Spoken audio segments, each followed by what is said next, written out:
Hi, good morning. അപ്പോൾ നമ്മുടെ ഇന്നത്തെ റെസിപ്പി കണ്ടപ്പോൾ തന്നെ മനസ്സിലായല്ലോ ഒരു മെഴുക്കുവരട്ടിയാണെന്നുള്ളത്. ഇത് എന്ത് മെഴുക്കുവരട്ടിയാണെന്ന് വെച്ചിട്ടുണ്ടെങ്കിൽ രണ്ട് വെജിറ്റബിൾസ് ചേർത്തിട്ട് നമ്മൾ എളുപ്പത്തിൽ ഉണ്ടാക്കുന്ന ഒരു മെഴുക്കുവരട്ടിയാണ്.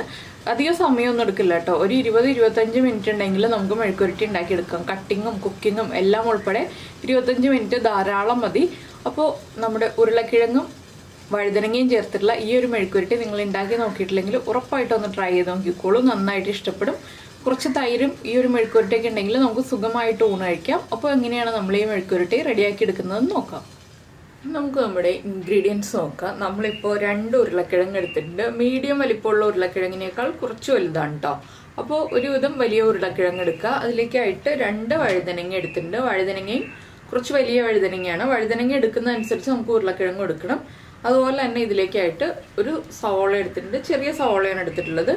നമുക്ക് ഉള്ളി വേണമെന്നുണ്ടെങ്കിൽ ഉള്ളി ചേർക്കാം. ഉള്ളി ചേർക്കുകയാണെങ്കിൽ ഇത്രയും അളവിലേക്ക് ഒരു 15 ഉള്ളി വേണ്ടി വരും. അപ്പോൾ ഉള്ളി നന്നാക്കി എടുക്കാനുള്ള ബുദ്ധിമുട്ടൊക്കെ കൊണ്ടാണ് ഞാൻ സവോള എടുത്തത്. പിന്നെ നമ്മളൊരു പച്ചമുളക് എടുത്തിട്ടുണ്ട്. പിന്നെ നമ്മൾ പൊടികൾ ചേർക്കുന്നത് എത്രയൊക്കെയാണെന്നുള്ളത് ചേർക്കുമ്പോൾ പറയാം. ആദ്യം നമുക്ക് ഈ വഴുതനങ്ങയും ഉരുളക്കിഴങ്ങും തൊലിയൊക്കെ കളഞ്ഞ് കട്ട് ചെയ്ത് വെള്ളത്തിലിട്ട് വയ്ക്കണം. രണ്ടായിട്ട് തന്നെ വെള്ളത്തിലിട്ട് വയ്ക്കണം.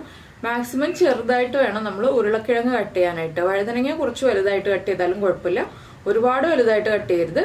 എന്താണെന്ന് വെച്ചിട്ടുണ്ടെങ്കിൽ വഴുതനങ്ങ കുഴഞ്ഞു പോകുന്നതാണ്, ഉരുളക്കിഴങ്ങ് കുഴഞ്ഞു പോകുന്നതല്ല. അപ്പോൾ രണ്ടും ചേർത്തുള്ള മെഴുക്കുവരട്ടി എന്ന് പറയുമ്പോൾ രണ്ടും ഒരേ രീതിയിൽ കിട്ടണമല്ലോ. അതുകൊണ്ടാണ് ഞാൻ ഉരുളക്കിഴങ്ങ് കുറച്ച് ചെറുതായിട്ട് കട്ട് ചെയ്യാൻ പറഞ്ഞത്.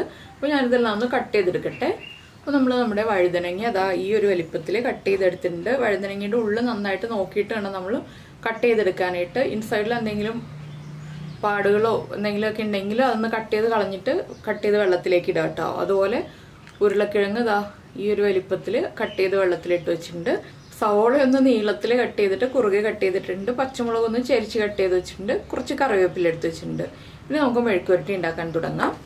അപ്പോൾ നമ്മൾ മെഴുക്കുവരട്ടി ഉണ്ടാക്കാനായിട്ട് ഒരു പാൻ ചൂടാക്കാൻ വെച്ചിട്ടുണ്ട്. നമുക്ക് പാനിലോ ചട്ടിയിലോ ഏതിലോ വേണമെങ്കിലും ഈ ഒരു മെഴുക്കുവരട്ടി തയ്യാറാക്കാം കേട്ടോ. ഇതിലേക്ക് നമുക്ക് വെളിച്ചെണ്ണ ഒഴിച്ചു കൊടുക്കാം. വെളിച്ചെണ്ണ നന്നായിട്ട് ചൂടായി വരുമ്പോൾ ഒരു 1/2 ടീസ്പൂൺ കടുക് ചേർത്ത് കൊടുക്കാം. കടുക് ഒന്ന് പൊട്ടി വരട്ടെ. അപ്പോൾ നമ്മുടെ കടുക് പൊട്ടി കഴിയുന്നുണ്ട്. നമുക്കിതിലേക്ക് നമ്മൾ കട്ട് ചെയ്ത് വെച്ചിരിക്കുന്ന സവോളയും പച്ചമുളകും വേപ്പിലയും കൂടി ചേർത്ത് കൊടുക്കാം.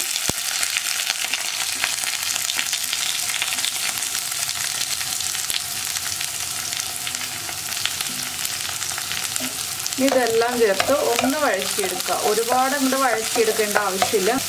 നമ്മുടെ ഉരുളക്കിഴങ്ങിൻ്റെയും വഴുതനങ്ങയുടെയും കൂടെ സവോള വഴന്ന് വന്നോളും. ഇപ്പോൾ നമുക്കിതിലേക്ക് കുറച്ച് പൊടികൾ ചേർക്കാനുണ്ട്. 1/2 ടീസ്പൂൺ മഞ്ഞൾപ്പൊടി. മഞ്ഞൾപ്പൊടി ചേർത്തിട്ട് ഒന്ന് ഇളക്കി കുക്ക് ചെയ്യുക. മഞ്ഞൾപ്പൊടിയുടെ ആ റോ ടേസ്റ്റ് ഒന്ന് മാറി വരുന്നത് വരെ നന്നായിട്ട് ഇളക്കി കൊടുക്കുക. 1 മിനിറ്റ് ഒന്ന് ഇളക്കിയിട്ടുണ്ടെങ്കിൽ മഞ്ഞൾപ്പൊടിയുടെ റോ ടേസ്റ്റ് മാറി വന്നോളും. ഇനി നമുക്കിതിലേക്ക് നമ്മുടെ കാശ്മീരി ചില്ലി പൗഡർ ചേർക്കാം.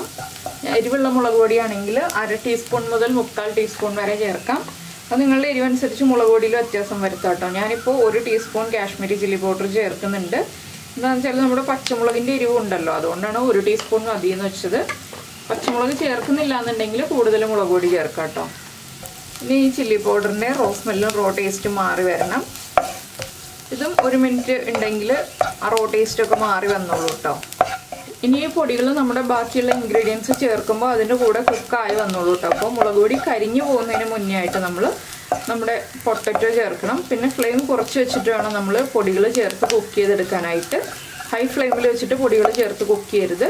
ഇനി നമുക്കിതിലേക്ക് കട്ട് ചെയ്ത് വെച്ചിരിക്കുന്ന ഉരുളക്കിഴങ്ങ് ചേർക്കാം.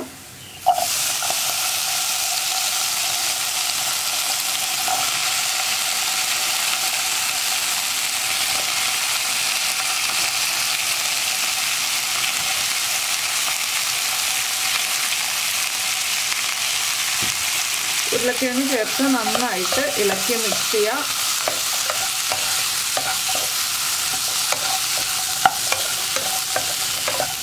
ഇനി ഈ മസാലകളൊക്കെ ഉരുളക്കിഴങ്ങിലേക്ക് ഒന്ന് പിടിച്ചു വരാനും അതുപോലെ തന്നെ നമ്മുടെ ഉരുളക്കിഴങ്ങൊന്ന് പകുതി കുക്കായി കിട്ടാനായിട്ട് നമുക്കിതൊന്ന് മീഡിയം ഫ്ലെയിമിൽ അടച്ചു വയ്ക്കാം.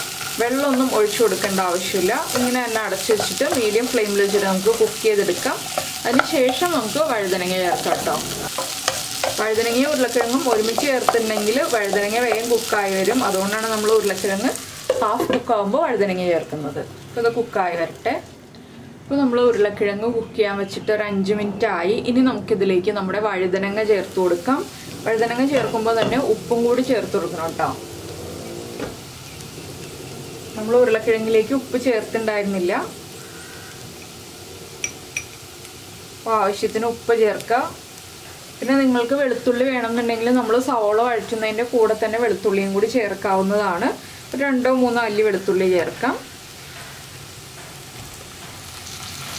നമുക്ക് വഴുതനങ്ങയും കൂടി ചേർത്തിട്ട് നന്നായിട്ട് ഇളക്കി മിക്സ് ചെയ്തെടുക്കാം.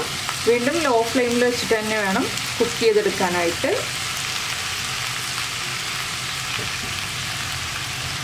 നന്നായിട്ടൊന്ന് ഇളക്കി മിക്സ് ചെയ്യാം.